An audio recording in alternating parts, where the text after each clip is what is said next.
Excellence Madame Naledi Pandor, ministre des Relations internationales et de la coopération de la République d'Afrique du Sud, Honorable Chief Fortune Charumbira, président du Parlement panafricain, PAP, honorable parlementaire, Excellence Monsieur le doyen du corps diplomatique africain accrédité en Afrique du Sud, Excellences, Mesdames et Messieurs les ambassadeurs, chers collègues membres du comité des représentants permanents COREP, Mesdames et Messieurs, en vos différents rangs, titres et qualités, permettez-moi de prime abord de souligner au nom de mes collègues du COREP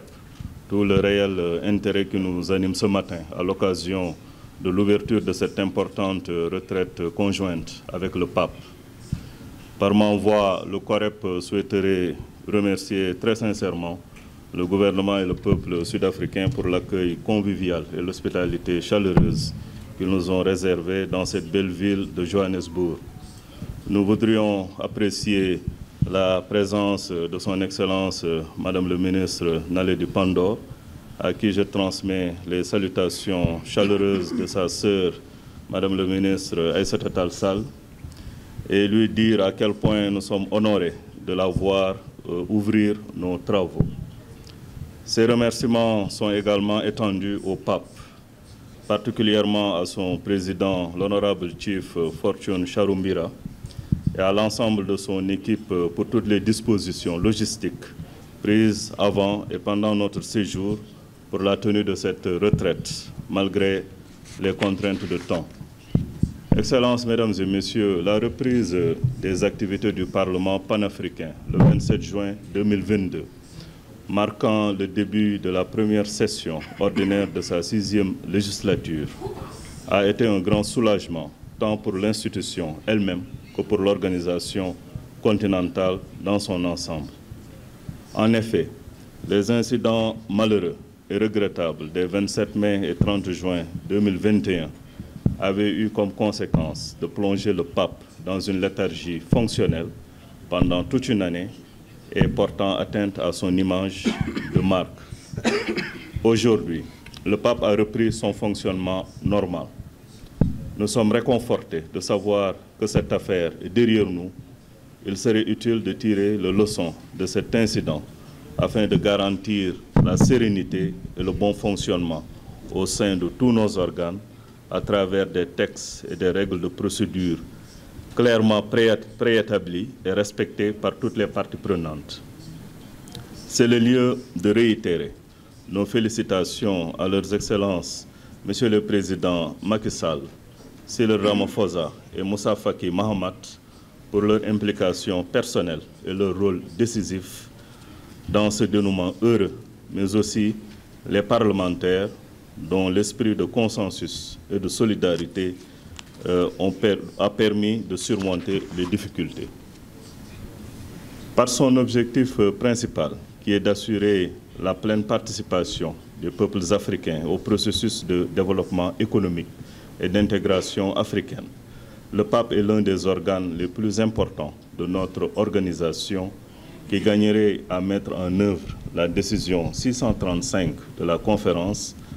recommandant, dans le cadre de la réforme, une Union africaine plus proche des populations. En effet, la promotion de l'essor économique et social du continent, le renforcement de l'intégration africaine et du rôle de l'Afrique sur la scène internationale, bref, l'Afrique que nous voulons, ne seront réalisables qu'avec la pleine contribution de tous les fils et filles du continent. C'est sous ce rapport d'ailleurs qu'il conviendrait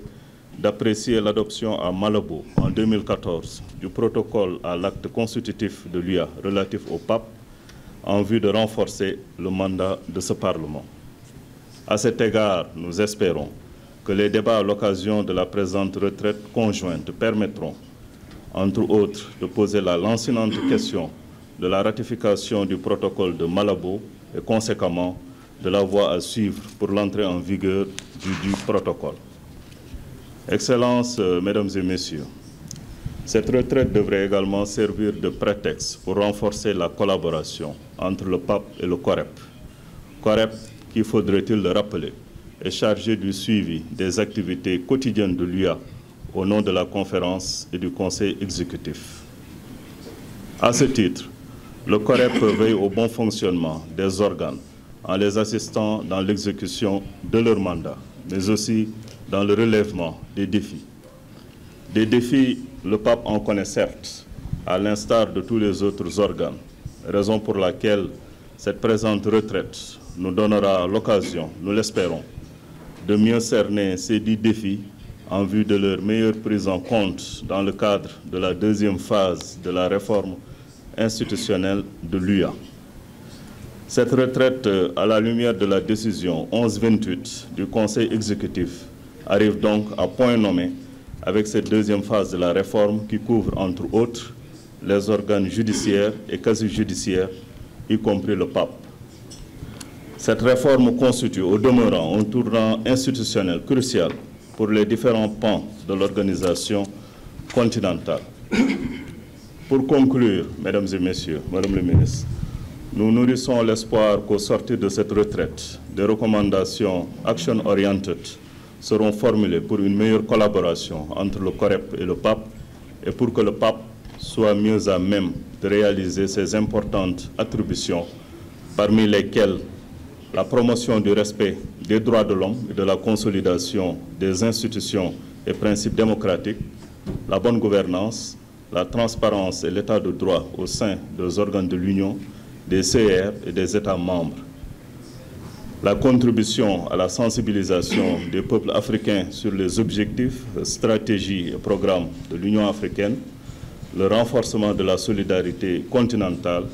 de la coopération et du développement du continent, sans omettre bien entendu la promotion de la paix.